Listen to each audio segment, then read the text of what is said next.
सभी को नमस्कार।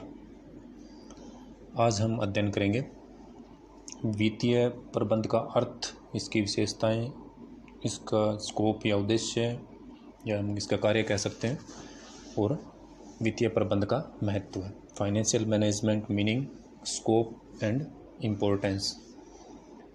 वित्तीय प्रबंध, अगर हम प्राचीन काल की बात करें तो वित्तीय प्रबंध का कार्य खाली धन प्राप्ति से ही माना जाता था कि आपके पास पैसा है तो वित्तीय प्रबंध हो चुका है आपका। लेकिन आधुनिक विचारधारा के अंदर या आधुनिक बिजनेस के अंदर इसका क्षेत्र, इसका महत्व बहुत ज़्यादा व्यापक हो गया है। वित्तीय प्रबंध व्यावसायिक प्रबंध का एक कार्यात्मक क्षेत्र है। अगर हम बिजनेस के प्रबंध की बात करते हैं तो उसका जो कार्यात्मक क्षेत्र है वो वित्तीय प्रबंध ही है। यह संपूर्ण प्रबंध का ही एक भाग होता है। वित्तीय प्रबंध उपक्रम के वित्त तथा वित्तीय क्रियाओं के सफल तथा कुशल प्रबंध के लिए जिम्मेदार होता है। तो आज हम अध्ययन करेंगे इसी के बारे में।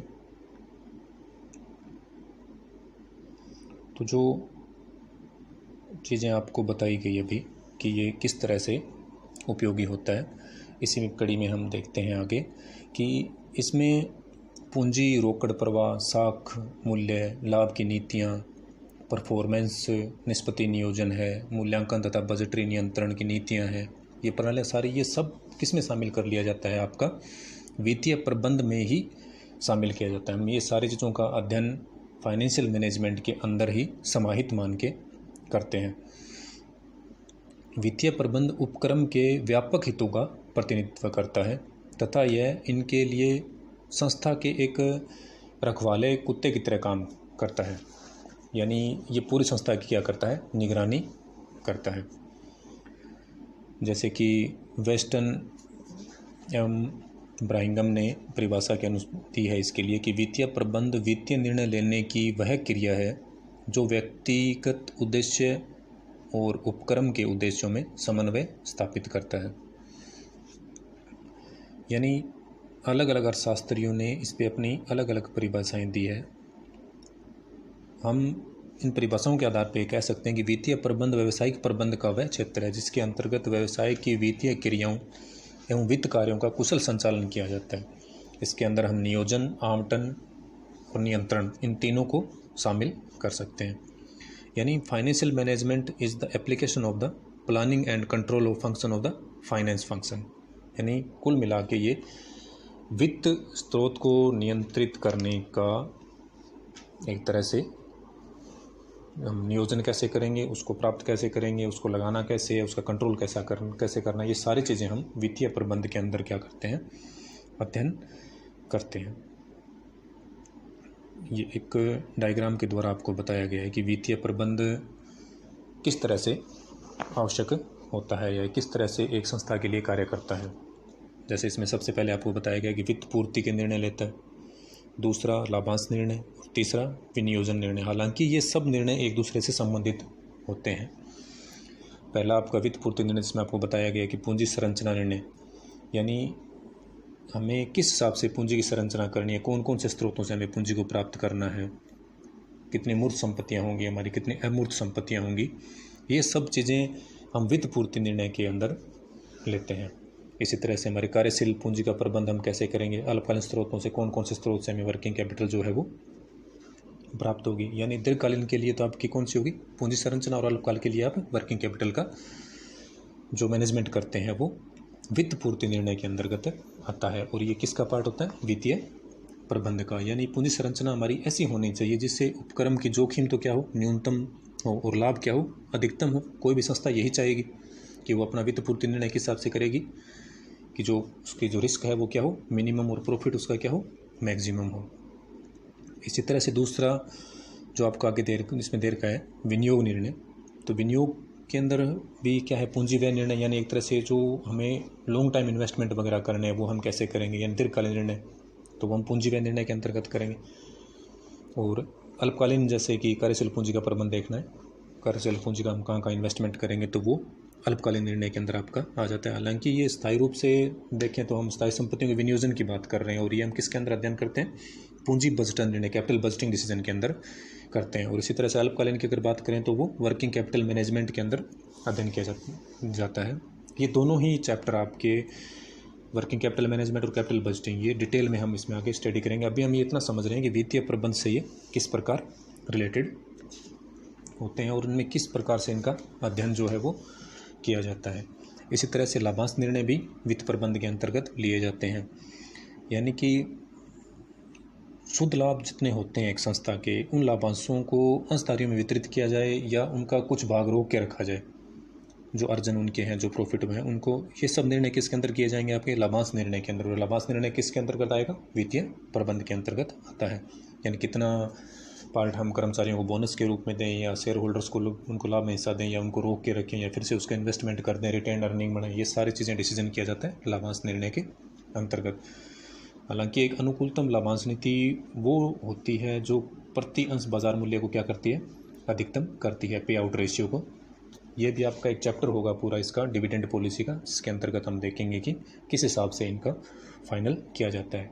तो मुख्य रूप से वित्तीय प्रबंध में क्या किया जाता है? वित्त पूर्ति निर्णय लिए जाते हैं, लाभांश निर्णय लिए जाते हैं और विनियोग निर्णय आपके जो है वो लिए जाते हैं। अब हम देखते हैं वित्तीय प्रबंध की विशेषताएं।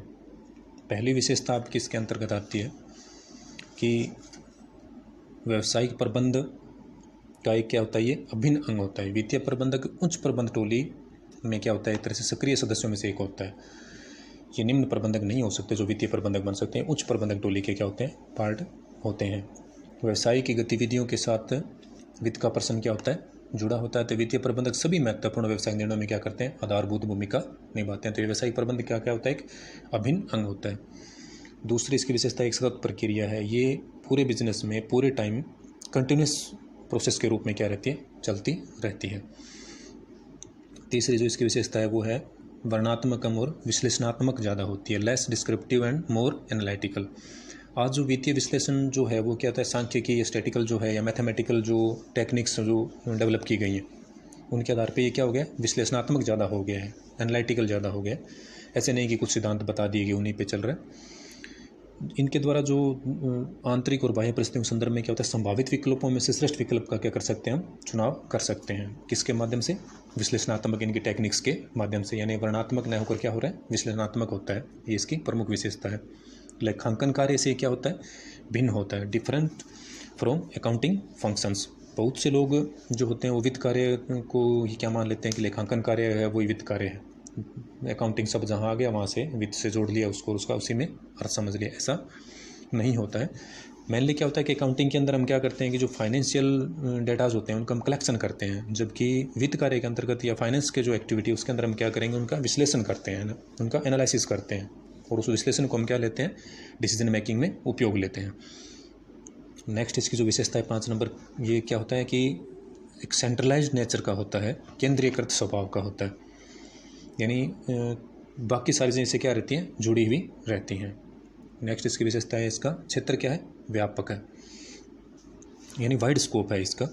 यानी अल्पकालीन और दीर्घकालीन वित्तीय आवश्यकताओं के लिए साधनों को जैसे प्राप्त करना है, उनका आवंटन करना, उनका अनुकूलतम उपयोग करना, वित्तीय प्रबंध लेखांकन हो गया, अंकेक्षण हो गया, आपका ऑडिटिंग, कॉस्ट अकाउंटिंग हो गया, व्यावसायिक बजटन हो गया, रोकड़ या साख प्रबंध हो गया, आपका मटेरियल मैनेजमेंट हो गया। तो सारी चीज़ों के लिए क्या होता है? ये उत्तरदायी होता है। तो इसका जो एरिया या इसका जो स्कोप है वो क्या होता है? वाइड नेचर का होता है। नेक्स्ट इसकी जो विशेषता है वो आपकी आती है कि उच्च प्रबंधकों के निर्णय में क्या होता है? ये सहायक होता है। क्योंकि शुरू में आपको पहले पॉइंट में बता दिया गया कि ये क्या होता है? उच्च टोली का, प्रबंध टोली का ही भाग होता है। नेक्स्ट इसकी जो विशेषता है वो है कार्य निष्पत्ति का मापक होता है, यानी मेजरमेंट ऑफ परफॉर्मेंस। इसमें क्या कहते हैं कि विभिन्न कार्यों की जो परफॉर्मेंस है और उसको जो फाइनेंशियल रिजल्ट्स है उसके द्वारा क्या किया जा सकता है? नापा जा सकता है। तो एक तरह से परफॉर्मेंस का क्या होता है? मापक होता है। क्योंकि मोस्टली बिजनेस का टारगेट क्या होता है? प्रॉफिट कमाना या अपनी रेपुटेशन को या गुडविल को अधिकतम करना। तो उसको कैसे नापा जा सकता है? तो लास्ट नापा तो किस में जाएगा? फाइनेंशियल रिजल्ट्स के अंदर नापा जाएगा। तो एक तरह से ये क्या होता है? परफॉर्मेंस का जो मापक होता है या एक मेजरमेंट होता है किसका? परफॉर्मेंस का। यदि उपक्रम की पूर्व निर्धारित मात्रा में आगम प्राप्त कर सकता है, लागतों के उचित स्तर बना के रखता है और अपने जो लाभ के उद्देश्य हैं या संपदा को क्या करता है? वो अधिकतम करता है, तो वो अपने उद्देश्यों को प्राप्त करने में क्या रहता है? सफल रहता है। और इसका मूल्यांकन हम क्या कर सकते हैं? उसको हम कह सकते हैं कि वो क्या है? सक्सेसफुल बिजनेस या बिजनेसमैन है। इसी तरह से इसकी नेक्स्ट विशेषता आती है कि उपक्रम के अन्य विभागों में समन्वय आवश्यक होता है। ये क्या करता है, सभी विभागों से जुड़ा होता है और उनके समन्वय के आधार पर ये चलता है। तो इसकी सक्सेस के लिए ये भी आवश्यक हो जाता है कि बाकी सारे विभागों के साथ क्या हो, इसका समन्वय, पूर्ण समन्वय होना चाहिए। 10वीं जो इसकी विशेषता है वो है वित्तीय नियोजन, नियंत्रण एवं अनुवर्तन, financial planning, control and follow up. तो आधुनिक विचारधारा में क्या है कि वित्तीय प्रबंध में संसाधनों की प्राप्ति, उनका उपयोग, उनकी योजना बनाना, उनके अनुसार साधन प्राप्त करना, प्रभावी उपयोग करना, बजट के अनुसार नियंत्रण करना, विचलनों की खोज करना, यानी कोई वेरिएंस उसके बीच में आ रहा है, हमने जो टारगेट्स बनाए थे वो क्यों नहीं अचीव किए जा रहे हैं। फिर उनका सबसे बड़ी बात कि उनका अनुवर्तन या फीडबैक लेना, और उसके लिए क्या करना, फिर उस फीडबैक के आधार पर सुधारात्मक कार्रवाई करना। ये सारी चीज़ें किस में आ जाती है, आपके वित्तीय प्रबंध में समाहित है, इसके अंदर समाहित होती है। अंतिम विशेषता जो इसकी है वह सभी प्रकार के संगठनों पे क्या होता है, लागू होता है। Applicable to all types of organisation. वित्तीय प्रबंध चाहे वो किसी प्रकार के संगठन हो, उनमें क्या होता है, हमें देखने को मिलता है, भले ही वो क्या गैर लाभकारी संगठन ही क्यों न हो, क्योंकि अगर वित्तीय प्रबंध नहीं करेंगे तो वो संगठन ज़्यादा समय तक नहीं टिक पाएगा या सर्वाइव नहीं कर पाएगा। भले ही उसका उद्देश्य लाभ कमाना ना हो, लेकिन वित्तीय प्रबंध होना अति आवश्यक हो जाता है। अब हम देखते हैं वित्तीय प्रबंध के उद्देश्य। वित्तीय प्रबंध के जो उद्देश्य हैं वो, उनका टारगेट क्या होता है, प्रॉफिट को मैक्सिमाइज करना ही होता है। प्राचीन काल की अगर हम बात करें तो एकमात्र उद्देश्य होता था बिजनेस का लाभ कमाना। एक व्यवसायिक संस्था का मुख्य उद्देश्य जो होता है वह उत्तरजीविता तथा समृद्धि, यानी सर्वाइवल और ग्रोथ, यही मेन ऑब्जेक्ट होते हैं बिजनेस के। व्यवसाय में जीवित रहने एवं समृद्धि की ओर बढ़ने के लिए एक व्यवसायिक संस्था को स्वामियों के आर्थिक हितों के लिए पर्याप्त मात्रा में लाभ अर्जन करना होता है। तो स्टार्टिंग में जो कंसेप्ट आया वो क्या है कि वित्त प्रबंध का उद्देश्य क्या होता है, लाभ को जैसे भी करके अधिकतम किया जाए। लेकिन धीरे धीरे विचारधाराएं इसके विरोध में आने लगी और लाभ कमाने को ही क्या एकमात्र उद्देश्य नहीं एक्सेप्ट किया जाने लगा। तो मुख्य रूप से क्या हुआ, दो उद्देश्य वित्तीय प्रबंध के सामने है। आपके एग्जाम की पॉइंट ऑफ व्यू दृष्टि से भी ये दोनों उद्देश्य महत्वपूर्ण है। शॉर्ट आंसर में इसका बहुत बार पूछ लिया जाता है। तो पहला उद्देश्य आपका जो है वो है लाभ को अधिकतम करना, प्रॉफिट मैक्सिमाइजेशन करना आपका, और दूसरा है संपदा अधिकतम करना, यानी वेल्थ को मैक्सिमाइज करना। तो पहला उद्देश्य आपका कौन सा, लाभ अधिकतम, और दूसरा संपदा अधिकतमीकरण। इसके दो प्रमुख उद्देश्य जो है वो होते हैं। तो पहले हम अध्ययन करते हैं लाभ अधिकतमीकरण या प्रॉफिट मैक्सिमाइजेशन। तो इसके अंदर क्या होता है, उद्देश्य, किसी भी बिजनेस का मूल उद्देश्य क्या होता है, प्रॉफिट कमाना, यानी स्वामित्वों का हित किस में होता है, लाभ में ही होगा। और इसके लिए क्या किया जाता है, इसकी पूर्ति कैसे हो कि अधिकतम लाभ को कमाया जाए। जो निर्णय लाभप्रद नहीं है उसको वो क्या करते हैं, अस्वीकार कर देते हैं, जो लाभप्रद निर्णय उसको क्या करते हैं, स्वीकार करते हैं। अब क्या ये सही है, तो इसके पक्ष में कुछ तर्क दिए गए कि लाभ अधिकतमीकरण सही है। तो पहला इसका बताया गया कि ये क्या है, विवेकपूर्ण है। तो विवेकपूर्ण कैसे है, किसी भी आर्थिक क्रिया को विवेकपूर्ण ढंग से करने और उद्देश्य की उपयोगिता को अधिकतम करना होता है। तो ये बिल्कुल सही है। यानी बिजनेस का मेन टारगेट क्या होता है, प्रॉफिट, और हमारा उद्देश्य भी क्या मान रहे हैं हम वित्त प्रबंध का, कि लाभ अधिकतम करना है। तो ठीक है, ये माना जाता है, न्यायोचित है, इसको एक्सेप्ट किया गया। दूसरा इसके पक्ष में तर्क दिया गया कि आर्थिक कुशलता का माप, हमें किसी बिजनेस की कुशलता को देखते हैं तो हम कैसे मापते हैं उसको, कि वो कितना प्रॉफिट कमा रहा है। तो उसकी दृष्टि से ये क्या है, सही साबित होता है, क्योंकि जितना ज़्यादा विक्रय करेगा उतना ज़्यादा लाभ कमाएगा, जितना ज़्यादा लाभ कमाएगा उतना ही वो क्या है, कुशल व्यापारी है। तीसरा इसके पक्ष में तर्क दिया गया कि प्रमुख प्रेरणा स्रोत, आज कोई बिजनेसमैन क्यों बिजनेस कर रहा है, अगर उसको लाभ को, आकर्षण को हटा दिया जाए तो क्या वो प्रतिस्पर्धा में टिकेगा, या वो बिजनेस उस आकर्षण से करेगा जो अभी कर रहा है, नहीं करेगा। तो ये प्रमुख प्रेरणा स्रोत, जोखिम के बदले लाभ, जैसे हमने पढ़ा है कॉमर्स के अंदर कि मैन बिजनेस क्यों किया जाता है, लाभ कमाने के लिए। जो जोखिम उठाता है वो बिजनेसमैन, और जोखिम क्यों उठाई जाती है, लाभ कमाने के लिए। तो ये प्रमुख प्रेरणा का स्रोत भी होता है। यदि इस आकर्षण को हम समाप्त कर देंगे तो पारस्परिक प्रतिस्पर्धा और ये सारी चीज़ें क्या हो जाएगी, समाप्त ही हो जाएंगी। इसी तरह इसके पक्ष में बताया गया कि अधिकतम सामाजिक कल्याण, यानी हम देखते हैं कि जो बड़े बिजनेसमैन हैं वो क्या करते हैं, शिक्षा के क्षेत्र में, चिकित्सा के क्षेत्र में, श्रम कल्याण के क्षेत्र में इन्वेस्टमेंट करते हैं। तो उनको वो पैसा कहाँ से आता है, जब उन्होंने लाभ कमाया तभी तो वो लगा रहे हैं। तो यानी इसके द्वारा क्या होता है, सामाजिक कल्याण भी होता है। और लास्ट इसके पक्ष में जो तर्क दिया गया वो था कि निर्णय का आधार, यानी हम कोई निर्णय लेते हैं तो हम किस आधार पे लेते हैं कि हमें ये काम करना चाहिए, नहीं करना चाहिए, हम इसी बेस पे लेंगे ना कि उसमें कितना प्रॉफिट हो रहा है। अगर प्रॉफिट नहीं हो रहा तो हम उस निर्णय को क्या करते हैं, स्वीकार कर देते हैं। तो यानी एक तरह से क्या होता है, निर्णय का आधार मूल आधार होता है। तो ये था लाभ अधिकतमीकरण, यानी वित्तीय प्रबंध का उद्देश्य क्या माने थे हमने, दो माने थे, पहला लाभ अधिकतमीकरण, दूसरा संपदा अधिकतमीकरण। सबसे पहले हमने देखा लाभ अधिकतमीकरण, प्रॉफिट को ही मैक्सिमम करना, एनी और हाउ। उसके पक्ष में हमें तर्क दिए गए ये 5 पॉइंट्स। लेकिन हम ये नहीं कह सकते कि ये सारे तर्क ही सही है क्या, इनकी आलोचना ही की गई इन तर्कों की कि सिर्फ लाभ कमाना ही क्या है एक बिजनेस का उद्देश्य नहीं होना चाहिए। तो इसमें पहली आलोचना जो की गई वो बताया गया कि ये क्या होगा, श्रमिक संस्थाएं और उपभोक्ताओं क्या करेगा, ये शोषण वाले होंगे। भ्रष्ट तरीके से एक बिजनेसमैन का टारगेट क्या हो जाएगा, प्रॉफिट कमाना ही हो जाएगा, जो क्या है सही नहीं है। दूसरा बताया गया कि ये पूर्ण प्रतियोगिता की स्थिति में ही संभव है, या पूर्ण प्रतियोगिता में तो ये लाभ अधिकतम करने का औचित्य ही समाप्त हो जाता है, क्योंकि वो तो ऑलरेडी उस कंडीशन में नहीं है। तो ये इसके आलोचना के रूप में कहा गया। तीसरा ये बताया गया कि पुराने ज़माने में 19वीं शताब्दी तक की हम बात करें तो उसका प्रमुख उद्देश्य क्या था, उस टाइम तक लाभ कमाना होता था। लेकिन उस टाइम तक क्या था कि बहुत छोटे या कम प्रतिस्पर्धी था व्यापार कम प्रतिस्पर्धी थे, बड़े बिजनेसमैन थे, वही घराने काम करते थे, तो वहाँ तक इनका चल जाता था, एकांकी संगठन थे।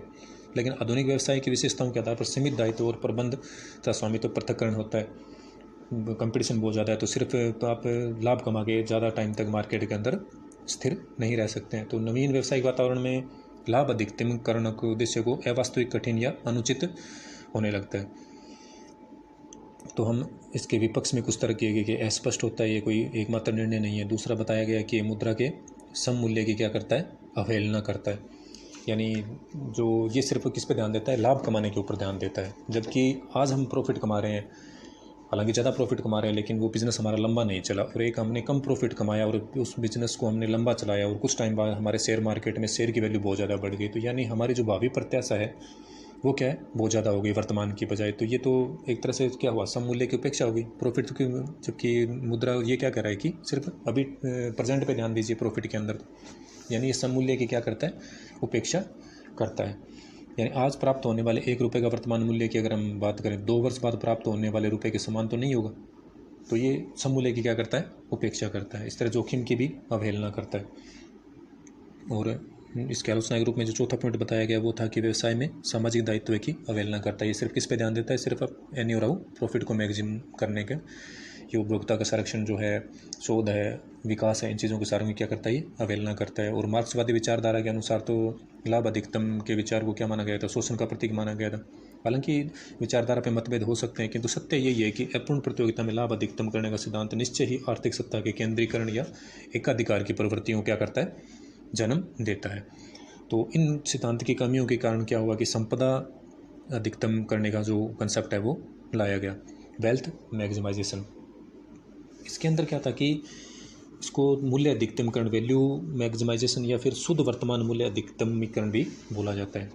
ये सिद्धांत क्या कहता है कि अंशधारियों की संपदा का अधिकतमीकरण से आशय क्या है कि प्रबंध द्वारा कंपनी के स्वामित्वों की संभावित भावी प्रत्याशा के वर्तमान मूल्य को क्या करना, अधिकतम करना।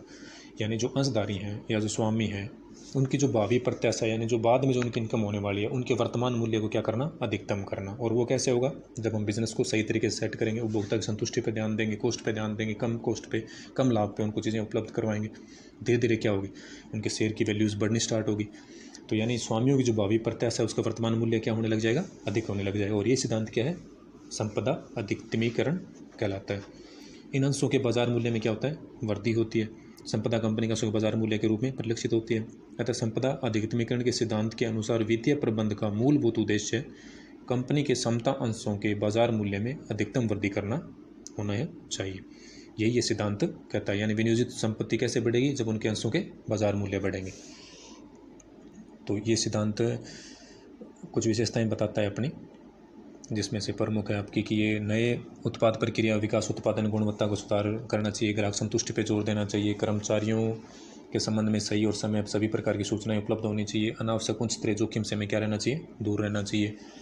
इसी तरीके से वित्त पूर्ति में ऋण और समता में संतुलन बना के चलना चाहिए, संतोषप्रद लाभ को निरंतर बनाए रखना चाहिए। ये सिद्धांत ये नहीं कहता कि लाभ को आप मत कमाइए, लेकिन कैसा लाभ कमाइए, एक संतोषप्रद लाभांश नीति को आप बना के चलिए। जितना एक बिज़नेस को सर्वाइव करने के लिए या आपको प्रतिस्पर्धा के अंदर बने रहने के लिए आपके लिए आवश्यक है, उतना आप कीजिए। अब बात आती है कि दोनों सिद्धांत में से श्रेष्ठ सिद्धांत कौन सा है। तो जब हम विचार करते हैं कि संपदा जो अधिकतमीकरण सिद्धांत है वो भी क्या करता है, लाभ को एक्सेप्ट करता है, एक संतोषप्रद लाभांश नीति को वो मानता है, तो हम कह सकते हैं कि संपदा अधिकतमीकरण के अंदर क्या दोनों ही चीज़ें समाहित होगी, दोनों सिद्धांत की। तो ये सिद्धांत क्या है, उससे श्रेष्ठ है। संपदा अधिकतमीकरण सिद्धांत क्या है, उस सिद्धांत से श्रेष्ठ है। अब कैसे श्रेष्ठ है, तो इसके लिए आपको 4 पॉइंट दिए गए हैं। पहला पॉइंट आपका है आय या रोकड़ प्रवाहों में माप। ये क्या करता है कि जो आपकी आय आ रही है वो कंटिन्यूसली उस चीज़ को रीड करता है, उस प्रवाह को बजाय आय के प्रवाह को अध्ययन करता है, तो ये उससे क्या होता है, ज़्यादा श्रेष्ठ है। दूसरा इसका श्रेष्ठता का जो पॉइंट है वो है मुद्रा के सममूल्य को मापता है। यह सिद्धांत विभिन्न वर्षों से प्राप्त होने वाली संभावित आय को एक निश्चित बट्टाधार पर कटौती करके सममूल्य से क्या करता है, मान्यता प्रदान करता है। तीसरा इसकी श्रेष्ठता का जो पॉइंट है वो है जोखिम एवं अनिश्चितता का विश्लेषण करके चलता है, जो कि आपके सिद्धांत की विशेषता के अंदर समझा दिया गया। और अंतिम इसकी श्रेष्ठता का जो पॉइंट है वो है अन्य उद्देश्यों के प्रतिकूल नहीं है, यानी ये किसको लेके चलता है, जो लाभ कमाने का उद्देश्य उसको भी क्या लेके चलता है, साथ में लेके चलता है। यानी सारे विश्लेषण के आधार पर हम कह सकते हैं कि संपदा अधिकतमीकरण का उद्देश्य लाभ अधिकतमीकरण के उद्देश्य से क्या है, श्रेष्ठ है, तथा हमें इस सिद्धांत की श्रेष्ठता को स्वीकार करना चाहिए। अब ये था आपके इसके सिद्धांत के उद्देश्य जो वित्त प्रबंध के थे वो, उसमें से दोनों सिद्धांत और दूसरे सिद्धांत की पहले सिद्धांत के ऊपर श्रेष्ठता। अब बात आती है कि वित्तीय प्रबंध का कार्य क्षेत्र या स्कोप जो हम कह सकते हैं फाइनेंशियल मैनेजमेंट का, वो क्या है। तो एक व्यावसायिक उपक्रम के वित्तीय प्रबंध के कुछ महत्वपूर्ण दायित्व होते हैं, जिसमें वो क्या करता है, अंतर्गत निष्पादन जैसे विभिन्न कार्यों को सम्मिलित किया जाता है, तो वो वित्त कार्य के रूप में ही उन्हें जाना जाता है। वित्त कार्य का क्षेत्र जो है वो वित्त कार्य की विशेष सामग्री भी कहा जाता है इसको। तो इसके अध्ययन की सुविधा की दृष्टि से हम इसको एक चार्ट के द्वारा देख सकते हैं, जिसमें इसके कार्य सम्मिलित किए गए हैं, जिसमें इसको प्राथमिक कार्य, इसके सहायक कार्य और इसके नैतिक कार्य के रूप में इसको बताया गया है। ये एक टेबल के रूप में आपको यहाँ प्रेजेंट किए गए हैं। तो इन कार्यों को हम वैसे सिंगल रूप में भी इनको स्टडी की जा सकती है, लेकिन हम इसको थोड़ा बांट के अध्ययन करते हैं तो थोड़ा हमारे लिए आसान रहेगा याद करना। तो वित्तीय प्रबंध के जो कार्य हैं वो प्राथमिक कार्य या जो प्रशासकीय कार्य हैं वो हैं, दूसरा इसका का है सहायक कार्य, और तीसरा आपका है नैतिक या नित्य जो कार्य है वो। प्राथमिक कार्य के अंदर आपका जो शामिल किया जाता है वो है वित्तीय नियोजन, वित्तीय नियंत्रण, कोषों की प्राप्ति, कोषों का आवंटन और आय विवरण। सहायक कार्य के रूप में इसमें शामिल किया जाता है तरलता कार्य को, लाभदायकता कार्य को, वित्तीय निष्पादन का मूल्यांकन और अन्य विभागों से समन्वय। और नैतिक वित्त कार्य के अंदर जैसे लिपि के कार्य जो आपके हो गए वो उस प्रवृत्ति के कार्यों को इसमें क्या किया जाता है, जैसे अकाउंटिंग वाली जो चीज़ें होती हैं उनको शामिल किया जाता है इसके अंदर। तो ये साधारण चीज़ें ही इसके अंदर बताई गई हैं, जो आपको PDF भेज दी जाएगी, उसमें आप इसको अध्ययन कर लेना। इसमें कोई ज़्यादा समझने वाला इशू नहीं है, थ्योरिकल टाइप की चीज़ें ही हैं। ये सारी आपको इसके अंदर बताई गई है कि किस हिसाब से इनका आवंटन किया जाता है और उसके किस हिसाब से सारा कार्य। तो मेन रूप से ये क्या करता है, वित्त के नियोजन, उसके कैसे प्राप्त किया जाएगा, उसको कैसे इन्वेस्टमेंट किया जाएगा और उसका कंट्रोल कैसे किया जाएगा, उसका फीडबैक कैसे लेंगे और सुधारात्मक कार्रवाई कैसे की जाएगी। इस सारे कार्य किसके अंदर आते हैं, आपके वित्तीय प्रबंध के कार्य क्षेत्र के अंतर्गत आते हैं। अब हम देखते हैं कि वित्तीय प्रबंध का महत्व क्या है। तो जो वित्तीय प्रबंध का जो महत्व है उसके अंदर क्या होता है कि वित्तीय प्रबंध का उद्देश्य लाभों को क्या होता है, अधिकतम करना होता है। इसलिए वित्तीय प्रबंध क्या करता है कि लाभकारी संस्थाएं और गैर लाभकारी संस्थाएं होती हैं, दोनों के लिए क्या होता है कि वित्त प्रबंध महत्वपूर्ण होता है। और भूमंडलीकरण उदारीकरण की नीतियाँ जो आई थी उन्होंने इसके महत्व को और अधिक महत्वपूर्ण बना दिया था। अतः हम कह सकते हैं कि विभिन्न आर्थिक और व्यवसायिक गतिविधियों के एक सूत्र में बांधने के लिए ऐसे साधन की आवश्यकता होती है जो सुचारू रूप से निर्देशित कर सके कि वित्त के वह शक्तिशाली साधन है जो इस कार्य को संपन्न करेगा। इसकी महत्ता को इस सेंटेंस के अंदर हम समझ सकते हैं कि एक वित्त प्रबंध का महत्व क्या होता है। इसलिए कहना कोई अतिशयोक्ति नहीं होगा कि वित्त समस्त व्यापार एवं वाणिज्य उद्योग की क्या है, आत्मा है। जैसे कि आप बिजनेस मैनेजमेंट के अंदर पढ़ते हैं कि वित्त की आत्मा क्या है, उद्योग की आत्मा सूर्य क्या है, तो वित्त को ही क्या कहा जाता है, उद्योग की या वाणिज्य की आत्मा कहा जाता है। अब हम देखते हैं किसके वित्तीय प्रबंध का महत्व है क्या क्या है। पहला इसका पॉइंट आता है आपका उपक्रम की सफलता का क्या है, ये आधार होता है। यानी उपक्रम छोटा हो चाहे बड़ा हो, उसके लिए हमें किसकी आवश्यकता होगी, कुशल संचालन के लिए हमें कुशल वित्तीय प्रबंध की आवश्यकता होती है। अगर एक छोटा उपक्रम है और उसका जो वित्तीय प्रबंध है वो कुशल है, उसको चलाने में सक्षम है, तो उसको क्या करेगा, सफलता की सीढ़ियों पे ले जाएगा। एक बड़ा भी उपक्रम है, वित्त के साधन बहुत सारे उपलब्ध हैं, लेकिन उसका वित्तीय प्रबंध कुशल नहीं है, तो वो क्या करेगा, उसको अकुशल वित्तीय प्रबंध क्या करेगा, उसके एक संस्था को बर्बाद कर सकता है। तो एक कुशल वित्तीय प्रबंध किसी भी उपक्रम की सफलता का क्या होता है, आधार होता है।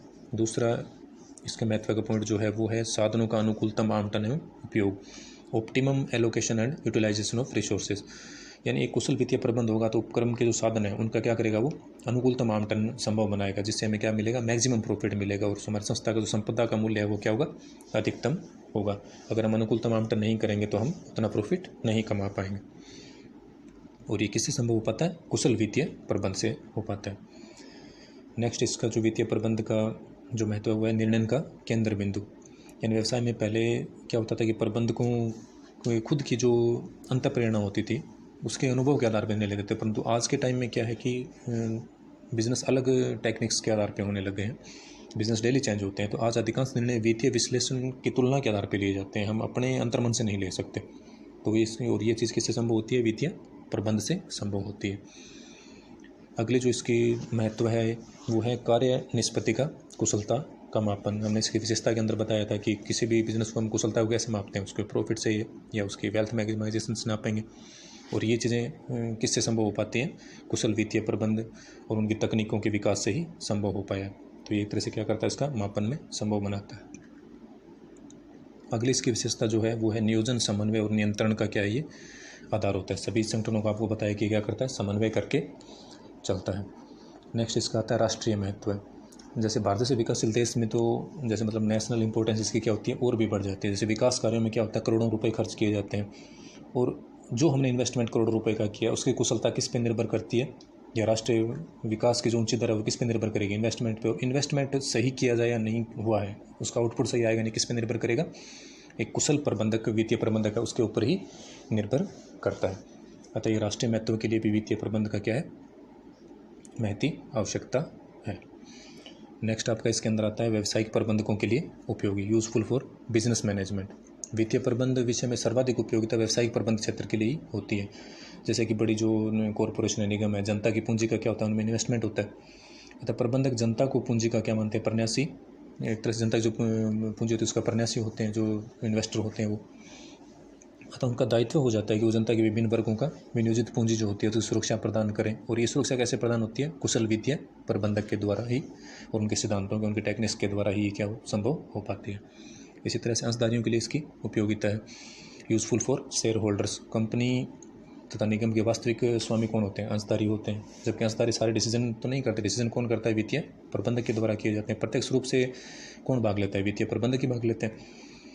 यानी प्रबंधक कार्य उनके द्वारा चुने गए संचालकों को सौंप दिया जाता है, और संचालक कौन होते हैं, वित्तीय प्रबंधक होते हैं। तो एक तरह से अंशधारियों के लिए क्या होते हैं, उपयोगी होते हैं, क्योंकि वित्तीय प्रबंध जितना कुशल होगा उतना ही अंशधारियों का प्रॉफिट क्या होगा, ज़्यादा होगा। अतः अंशधारी उन्हें उचित वित्तीय नीति अपनाने के लिए बाध्य कर सकते हैं। वित्तीय प्रबंधक और इनके कॉम्बिनेशन से बिजनेस क्या होता है, सक्सेसफुल होता है। अगले जो वित्तीय प्रबंध की महत्व का जो पॉइंट है वो आपका आता है विनियोक्ताओं के लिए उपयोगिता, यूजफुल फॉर इन्वेस्टर।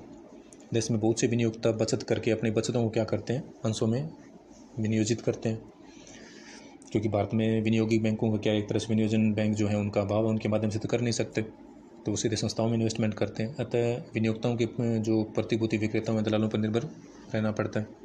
और ये सारी चीज़ें किसके माध्यम से हो पाती हैं, आपकी सही विनियोक्ताओं को सलाह वित्तीय प्रबंधक ही दे पाते हैं। और वित्तीय प्रबंध जब सही होगा तो संस्था भी सही होगी, संस्था सही होगी तो इन्वेस्टर के पैसे क्या रहेंगे, या उनकी बचत क्या रहेगी, सेफ रहेगी। अगला जो इसके महत्व का पॉइंट है वो है आपका वित्तीय संस्थाओं के लिए उपयोगिता।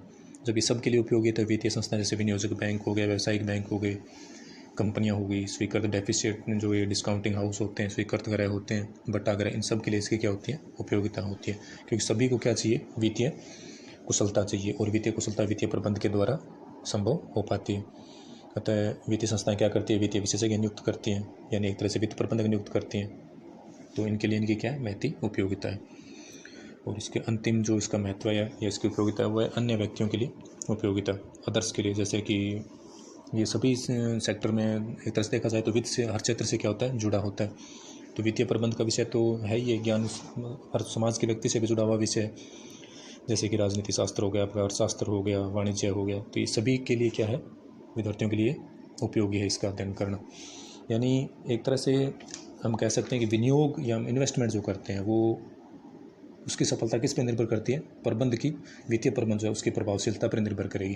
केवल मात्र इन्वेस्टमेंट करने से कुछ नहीं होता। इन्वेस्टमेंट कैसे किया जा रहा है, कहाँ किया जा रहा है, उसका आउटपुट क्या आएगा, उसका फीडबैक लेना, उसको कंट्रोल करना, इस से किस पे निर्भर करती है, वित्तीय प्रबंध के ऊपर ही निर्भर करती है। यानी एक तरह से उद्योग या वाणिज्य को इसको आत्मा वित्त को कहा जा सकता है और आत्मा का प्रबंध ही व्यवसाय का प्रबंध होगा। Thank you.